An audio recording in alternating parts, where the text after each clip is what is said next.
میری طرف آؤ، میں اللہ کا رسول ہوں۔ آپ صلی اللہ علیہ وآلہ وسلم کی اس آواز کا آپ کے ان اصحاب کے مورال کو دوبارہ قائم کرنے پر بڑا اثر ہوا، جنہوں نے آپ کی پیاری آواز کو سنا، اور جو ہی انہیں آپ کی جگہ کا علم ہوا وہ آپ صلی اللہ علیہ وآلہ وسلم کی طرف آنے لگے اور ازسر نو اپنی صفوں کی تنظیم کرنے لگے، اور اسلامی فوج کی اکثریت کے درمیان اپنے سالار نبی صلی اللہ علیہ وآلہ وسلم کی سلامتی کی خبر پھیل گئی، اور ان کے شکست خوردہ لوگ واپس آ گئے اور اپنے سالار کے گرد حلقہ بنانے لگے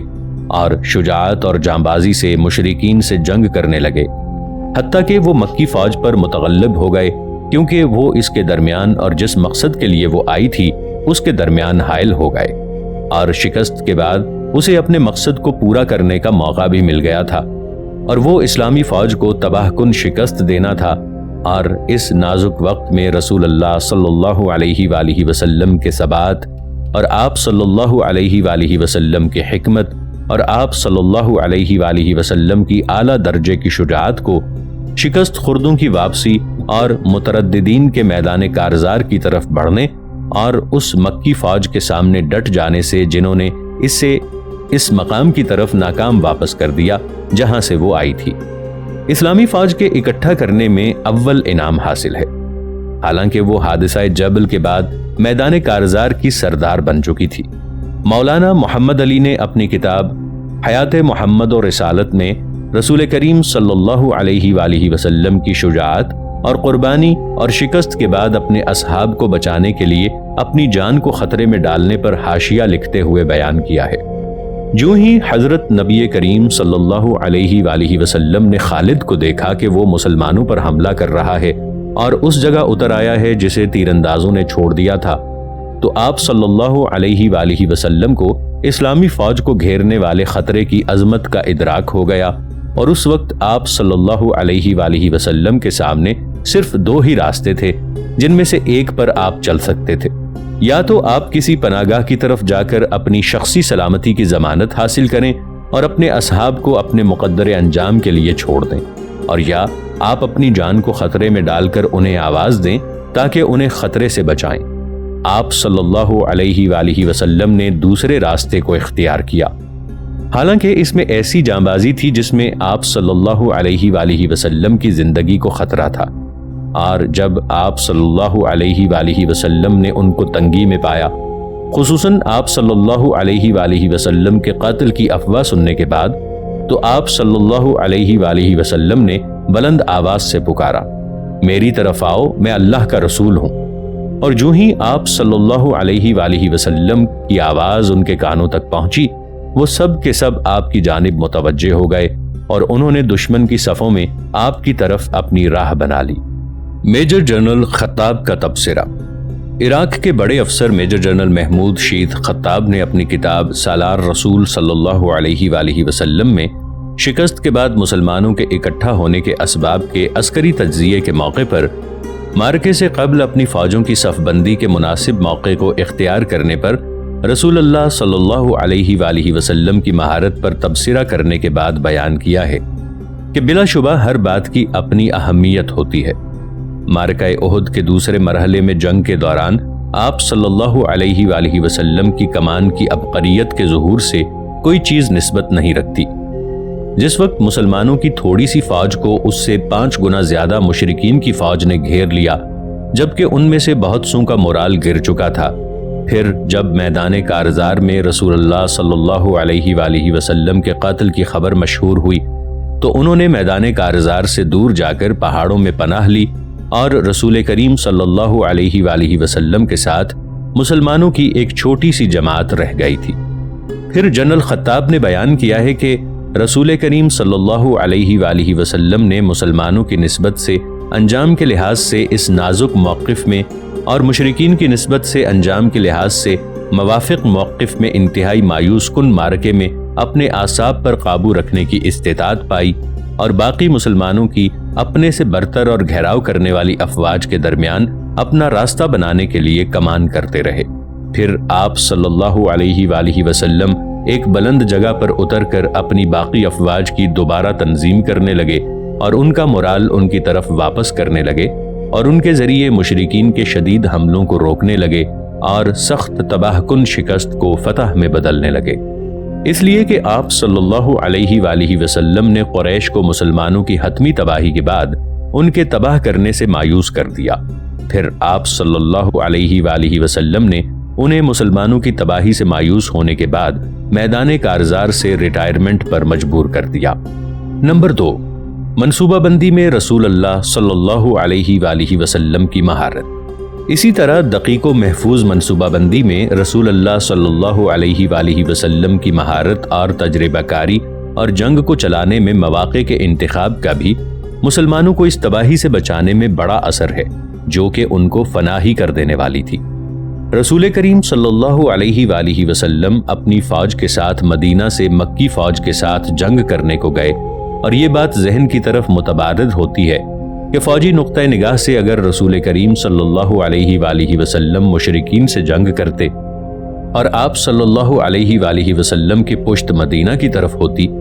تو جب آپ صلی اللہ علیہ وآلہ وسلم کی فوج کو شکست کا سامنا کرنا پڑتا تو آپ کے لیے اس کی طرف واپس آنا اور اس میں پناہ لینا آسان ہوتا۔ لیکن واقعات نے اس بات کی تائید کی ہے کہ جس جگہ پر رسول اللہ صلی اللہ علیہ وآلہ وسلم نے اپنی فوج کے ساتھ پڑاؤ کیا تھا وہ مسلمانوں کے لیے اپنے دشمنوں کے ساتھ جنگ کرنے کے لیے بہتر جگہ تھی۔ ناظرین، آگے بڑھنے سے پہلے کامنٹ سیکشن میں ہمیں اپنی آراء سے ضرور آگاہ کیجیے گا کہ آپ کو ہماری یہ سیریز کیسی لگ رہی ہے۔ میں ہوں طاہر عبید چودھری۔ آئندہ آنے والی اقساط سے باخبر رہنے کے لیے ہمارے چینل کو سبسکرائب کر لیں اور ساتھ موجود بیل آئیکن کو ضرور کلک کر لیں۔ شکریہ۔ پس حضرت نبی کریم صلی اللہ علیہ وآلہ وسلم اپنی فوج کے ساتھ احد کے درے کے دہانے میں پڑاؤ کرنے کے لیے مشرکین سے آگے بڑھ گئے، اور آپ صلی اللہ علیہ وآلہ وسلم نے مدینہ کے قریب وسیع میدانوں کی نسبت جو احد اور مدینہ کے درمیان واقع ہیں، مدینہ سے دور اس بعید منطقے میں دشمن سے جنگ کرنے کو ترجیح دی، جس کے کئی بڑے اسباب ہیں، جن میں سے اہم یہ ہیں۔ مسلمانوں کی فوج چھوٹی سی فوج تھی مشرکین کی فوج کی نسبت سے، جو کہ اس سے 4 گنا زیادہ تھی، اور اگر رسول کریم صلی اللہ علیہ وآلہ وسلم ان وسیع میدانوں میں اس چھوٹی سی فوج کے ساتھ پڑاؤ کرتے جہاں نہ ٹیلے ہیں اور نہ پہاڑ ہیں، تو ابو سفیان کی بڑی فوج کے لیے تمام جہات سے اس کا گھیراؤ کرنا آسان ہوتا، خصوصاً اس لیے کہ مکی فوج تعداد اور سامان میں زبردست برتری کے علاوہ مدنی فوج پر سواروں کی منظم فوج سے بھی برتری رکھتی تھی، جس کی کمان ماہر ترین سالار اور جنگ کے اسالیب کے ماہرین کر رہے تھے، جس کی اہم کارروائیوں سے گھیراؤ اور تعاقب کرنا ہے۔ اور بڑی افواج کا مارکے سے قبل یا بعد چٹیل زمین میں چھوٹی فوج کا گھیراؤ کرنا گھری ہوئی فوج کے تباہ کرنے اور اسے تابعداری اختیار کرنے پر مجبور کرنے کے اہم اسباب میں سے ہے، اور یہ بات اللہ بہتر جانتا ہے ان اہم اسباب میں سے ہے جسے رسول اللہ صلی اللہ علیہ وآلہ وسلم نے ایک ذمہ دار فوجی سالار کی طرح احد کے درے کی اس بلند جگہ کو اپنی فوج کے ساتھ پڑاؤ کرنے کے لیے منتخب کیا، جس میں پڑاؤ کرنے نے مارکے کے آغاز میں آپ صلی اللہ علیہ وآلہ وسلم کی فوج کو گھیراؤ کے خطرے سے بچا لیا، اور شکست کے بعد جبکہ اس کی اکثریت گھیراؤ میں آ گئی تھی، اس کے بچانے میں سہولت پیدا کرنے میں پارٹ ادا کیا۔ اس لیے کہ حضرت نبی کریم صلی اللہ علیہ وآلہ وسلم احد کے راستے میں پڑاؤ کرنے سے ایک مضبوط مرکز پر قابض ہو گئے، جہاں مسلمان فوج ایک ایسی جگہ پر تھی جسے جبل احد کی پہاڑیاں اور بلند جگہیں گھیرے ہوئے تھیں، اور مشرکین کے سامنے صرف درے کا دہانہ تھا جو ان کے سامنے تھا، اور اس درے کے راستے کا ایک جز ہی کھلا تھا جو غربی جانب مسلمانوں کے پڑاؤ کے دائیں ہاتھ واقع تھا، اور یہی وہ راستہ ہے جہاں رسول کریم صلی اللہ علیہ وآلہ وسلم نے تیر اندازوں کو پہاڑ میں مشرکین کے سواروں کو گھسنے سے روکنے کے لیے مقرر کیا تھا، اور اسی طرح انہیں وادی کے اس گاؤں سے روکا جو جبل الرماد کے اور احد کے راستے کے درمیان واقع تھا، جسے مسلمانوں نے مارکے کے پہلے مرحلے میں جب انہوں نے مشرکین کو شکست دی اپنی پیٹھ کے پیچھے چھوڑ دیا تھا۔ پس خالد پہاڑ سے تیر اندازوں کے ہٹ جانے کے بعد اس میں گھس گئے، پھر آپ نے مسلمانوں کو اپنے پڑاؤ سے ہٹ جانے کے بعد جبکہ وہ اپنے پڑاؤ سے دور ہو گئے تھے اور مشرکین کے پڑاؤ پر قابض ہو گئے تھے، پیچھے سے ضرب لگائی، قلعے کی مانند پڑاؤ۔ اس طرح سالار عظیم رسول اللہ صلی اللہ علیہ وآلہ وسلم کا منصوبہ درے میں اس جگہ کو انتخاب کرنے سے شاندار حکیمانہ فوجی منصوبہ بن گیا، جس کے مطابق رسول اللہ صلی اللہ علیہ وآلہ وسلم نے اپنی فوج کو ایک مضبوط مرکز میں رکھا جو قلعے کی مانند تھا، اور اس کا صرف ایک ہی دروازہ تھا جس پر ساری مدنی فوج کھڑی تھی۔ اس طرح درے کے بلند مقام پر مسلمانوں کے پڑاؤ کرنے سے مشرکین کی تمام فوج ان کے سامنے تھی اور وہ اس کی ہر کارروائی کو معلوم کر لیتے تھے، کیونکہ وہ ان کے نیچے وسیع میدان میں کھلی پڑی تھی اور اسلامی فوج کا مقام درے میں ان کے الٹ تھا۔ مکی فوج کے قائدین اس کو معلوم کرنے کی سکت نہ رکھتے تھے جو اس کی فوج کے اندر ہو رہا تھا۔ اسی طرح حضرت نبی کریم صلی اللہ علیہ وآلہ وسلم نے درے میں اپنی فوج کے پڑاؤ کو منتخب کرنے سے مشرکین کو مجبور کر دیا کہ وہ جنگ کو اس جگہ قبول کریں جس کی بجائے وہ دوسری جگہ جنگ کرنا چاہتے تھے۔ اس بات نے ان کو جلد شکست دینے میں کردار ادا کیا، اس لیے کہ جبل احد کی ترائیوں کے نزدیک قریش کے جنگ کو قبول کرنے کے سوا ان کے سواروں کی کارروائیوں خصوصاً مارکے کے آغاز میں تقریباً مفلوج کر دیا، اس لیے کہ سوار ارادے کے مطابق اس میں اپنی فوجی کارروائیاں نہیں کر سکتے تھے۔ ہاں، وہاں ایک وسیع جگہ تھی جس میں ان کے گھوڑے پوری آزادی کے ساتھ دوڑ سکتے تھے، اور جب پہاڑ کی ترائیوں میں انہوں نے مسلمانوں کے ساتھ معرکہ کیا تو یہ جگہ ان کے لیے کافی نہ ہوئی اور قریش کے سوار اپنی مرضی کے مطابق اس اپنی مہم میں کامیاب نہ ہوئے۔ ہاں، جب مسلمان جبل احد کی ترائیوں سے جب انہوں نے مکی فوج کو شکست دی دور ہو گئے اور تیر اندازوں نے شنیع غلطی کی اور پہاڑ میں اپنی جگہوں سے ہٹ گئے تو انہوں نے اسلامی فوج کے پچھلے حصے کو ننگا کر دیا، اور اگر مسلمان اس جگہ پڑاؤ نہ کرتے جسے رسول اللہ صلی اللہ علیہ وآلہ وسلم نے درے میں منتخب کیا تھا اور اس کھلی جگہ پڑاؤ کرتے جو مدینہ اور احد کے درمیان ہے جہاں نہ ٹیلے ہیں اور نہ پہاڑ ہیں، اور انہیں شکست ہو جاتی تو ان کی مصیبت بہت بڑی ہوتی اور وہ بسا اوقات اثر نو اپنی صفوں کی تنظیم سے کلیتاً عاجز آ جاتے جس سے انہیں تباہ کن شکست ہوتی۔ اس طرح تجربے کار سالار رسول اللہ صلی اللہ علیہ وآلہ وسلم کا احد کے درے کو اپنی فوج کے پڑاؤ کے لیے منتخب کرنا اسلامی فوج کو شکست کے وقت تباہی یا پراگندگی کے خطرے سے بچانے میں اہم عامل بن گیا، اس لیے کہ اس بات نے اسے پہاڑ کی چوٹیوں کی پناہ لینے کی سکت عطا کی، اور اس پناہ لینے نے مسلمانوں کو ایک شاندار موقع عطا کیا جس نے انہیں اپنے پراگندہ لوگوں کو جمع کرنے کی اور قرشیوں کی تمام کوششوں کو جو انہوں نے ان کو گزند پہنچانے کے لیے کی ناکام کرنے کی طاقت دی۔ ہیڈ کوارٹر میں رسول اللہ صلی اللہ علیہ وآلہ وسلم کے رہنے کا فائدہ۔ اسی طرح احد میں فوج کے ہیڈ کوارٹر میں رسول کریم صلی اللہ علیہ وآلہ وسلم کے رہنے اور مارکے کے پہلے مرحلے میں مشرکین کے تعاقب میں اشتراک نہ کرنے اور ایک بلند جگہ پر اتر کر اس سے میدان کارزار کو دیکھنے کا مسلمانوں پر ہزیمت کے دباؤ کو کم کرنے اور اپنے نبی کے گرد سرت سے جمع ہونے اور اثر نو دوبارہ اپنی تنظیم کرنے پر بڑا اثر پڑا، اور یہ ایسے ہے کہ اپنے سالار اعلیٰ کی جگہ کی طرف سپاہیوں کے راہ پانے سے جبکہ مصیبت نے انہیں گھیرا ہوا تھا ان کے مورال کو تقویت ملتی ہے اور ان کے دلوں میں امید کی روح پیدا ہو جاتی ہے، اور یہی بات احد میں مسلمانوں کے شکست کھانے پر رونما ہوئی۔ مارکے کے آغاز میں فتح مسلمانوں کی حلیف تھی، لیکن جب مسلمان مشرکین پر سوار ہو گئے اور ان کا تعاقب کرنے لگے تو رسول کریم صلی اللہ علیہ وآلہ وسلم اپنے جنگی بورڈ کے بعض ارکان کے ساتھ درے میں اپنی کمان کے ہیڈ کوارٹر میں ٹھہرے رہے اور کامیاب مارکے کی رفتار کا جائزہ لیتے رہے، اور جب شکست رونما ہوئی اور مسلمانوں کی صفیں ان میں سے بہت سوں کے گھیرے میں آ چکنے کے بعد درہم برہم ہو گئیں تو رسول کریم صلی اللہ علیہ وآلہ وسلم نے پریشان لوگوں کو اپنی جگہ بنانے کے لیے بلند آواز سے پکارا، میری طرف آؤ، میں اللہ کا رسول ہوں۔ تو آپ کے قریب جو لوگ تھے جیسے حضرت طلحہ بن عبید اللہ، حضرت ابو دجانہ، حضرت ابو طلحہ اور حضرت سعد بن ابی وقاص وغیرہم رضی اللہ عنہم، وہ جلدی سے آپ کے پاس آئے اور انہوں نے ایک دفاعی محاذ بنا لیا، اور وہ شکست خوردوں اور گھرے ہوئے لوگوں کا ایک گروہ بن گیا، اور وہ اپنے سالار اعلیٰ کی جگہ کو معلوم کرنے کے بعد مشرکین کی صفوں میں سے رسول اللہ صلی اللہ علیہ وآلہ وسلم کی جانب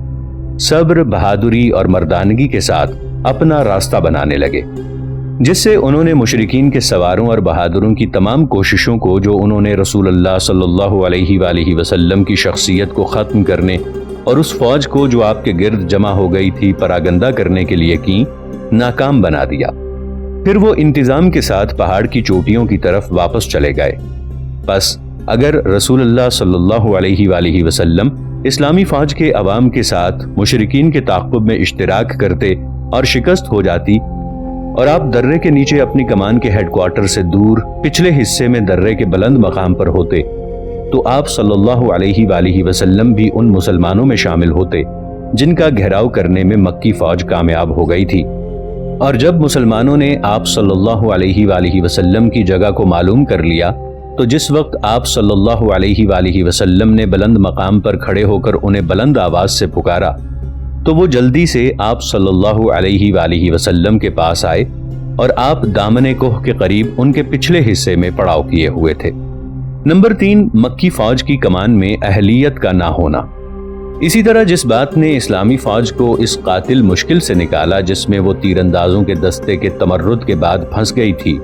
آسانی کے ساتھ رہائی دلانے میں کردار ادا کیا، اور اسے اثر نو اپنے پراگندہ لوگوں کو جمع کرنے کا موقع دیا۔ وہ مکی فوج کی کمان میں عسکری اہلیت کا فقدان اور سالار عام ابو سفیان کی شخصی کمزوری تھی، جس کے متعلق بعد میں واضح ہوا کہ اسے فوج کی تمام ٹکڑیوں پر مکمل کنٹرول حاصل نہ تھا، اور مکی فوج کے قائدین کی نااہلی اور ان کی عسکری مہارت کا فقدان اس وقت واضح ہوا جب اس عظیم فوج کی یونٹیں جو عام اسلامی فوج کا گھیراؤ کیے ہوئے تھی، محاصرے کو مضبوط کرنے اور اسے مسلمانوں کی گھری ہوئی چھوٹی سی فوج پر لاگو کرنے اور اس کی تباہی یا سپردگی یا کم از کم اس کی پراگندگی کو جاری رکھنے اور اثر نو اس فوج کے اور اس کے سالار نبی کے درمیان رابطے کے درمیان حائل ہونے میں ناکام ہو گئیں۔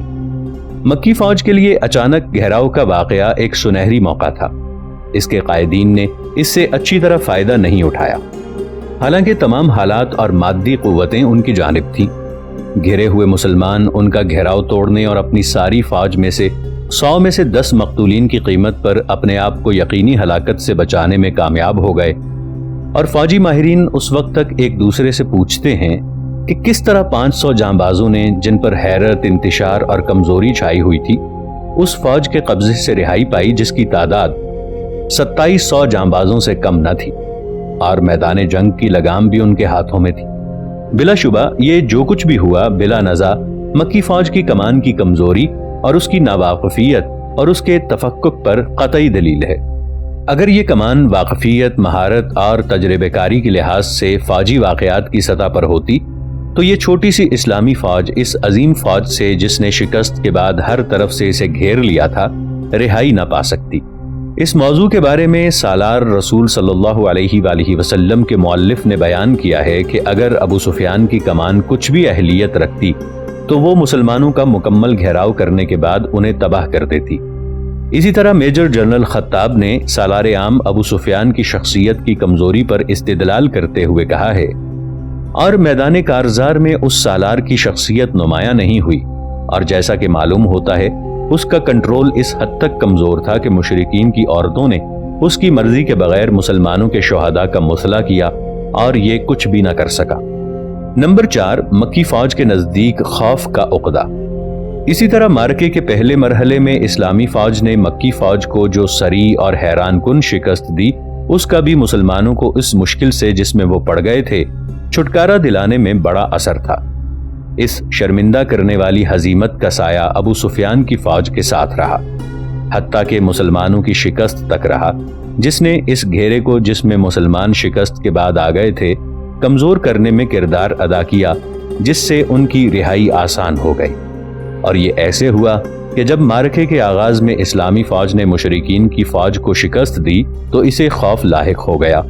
اور اس نے مسلمانوں کے خوف اور رعب سے ان پر سخت حملہ کیا اور انہیں مکمل تباہی اور یقینی ضیاع سے اس شنیع غلطی نے بچایا جس کا ارتکاب مسلمانوں کے تیر اندازوں نے معرکے کے اختتام سے قبل پہاڑ میں اپنی جگہوں کو چھوڑ کر کیا تھا۔ اسی دوران میں کہ مکی فوج کے ہزاروں سپاہیوں کے دل ان کے پہلوؤں میں خوف سے دھڑک رہے تھے، اور وہ مدنی فوج کے چند 100 سپاہیوں کے آگے شکست کھا کر زمین پر دوڑ رہے تھے کہ اچانک حیران کن حملہ مشرکین کے سرداروں کو اس ہزیمت کے ہتھوڑوں تلے سے کھینچ لایا کہ اگر یہ اچانک حملہ نہ ہوتا تو وہ انہیں تباہ کر دیتی۔ خالد کی معروف کارروائی نے مکہ کی شکست خوردہ فوج کو بچا لیا اور وہ میدان جنگ کی طرف واپس آ گئی۔